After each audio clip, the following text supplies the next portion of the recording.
یار اسکول کے دن کتنے یاد آتے ہیں، کتنے اچھے تھے۔ ہاں واقعی، جب ہم لنچ باکس کھولتے تھے تو کتابیں سچ میں چھپتی تھیں۔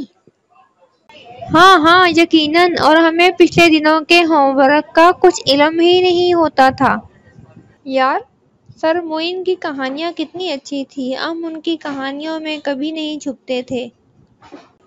یہ بات بھی صحیح ہے، مگر کبھی کبھی ہمیں اس دور کو یاد کر کے ہنسنے کا موقع مل جاتا ہے نا۔ ہاں پھر بھی اس وقت کے دنوں میں کچھ خوشیاں ہوتی تھی، پتہ ہے اب ہمیں دن رات پڑھنا ہوتا ہے۔ بالکل، وقت کے ساتھ کچھ یادگار لمحے تو ملتے ہیں۔ چلو آؤ کچھ آرڈر کرتے ہیں۔ تم کیا کھاؤ گے؟ مجھے تو دال چاول آرڈر کرنے ہیں، باہر کی چیزیں میں نہیں کھاتی۔ کیا تم نے دیکھا ہے کہ آج کل لوگوں کی باہر کھانے کی تعداد بڑھتی جا رہی ہے؟ بالکل، جیسے ہر کوئی کھانے کی دکان پر ہو۔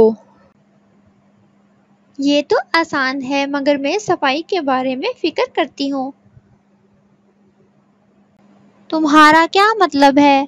لیکن اگر ایک بار کھا لیا جائے تو؟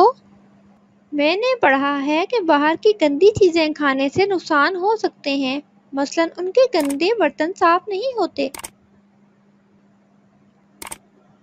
اور کھانا اچھے طریقے سے تیار نہیں ہوا ہوتا۔ ایک بار بھی برے نتائج کا باعث بن سکتا ہے، ضروری نہیں کہ کبھی کبھار ہی خطرہ ہو۔ اور یہ پیٹ درد اور زہریلی گیسوں کے علاوہ بھی خرابیوں کا باعث بن سکتا ہے۔ تو ٹھیک ہے، صحت کو ہمیشہ پہلی ترجیح دینی چاہیے۔ تو چلو چلتی ہیں، ہمیں دیکھنا چاہیے کہ ہم کیا اور کہاں کھاتے ہیں۔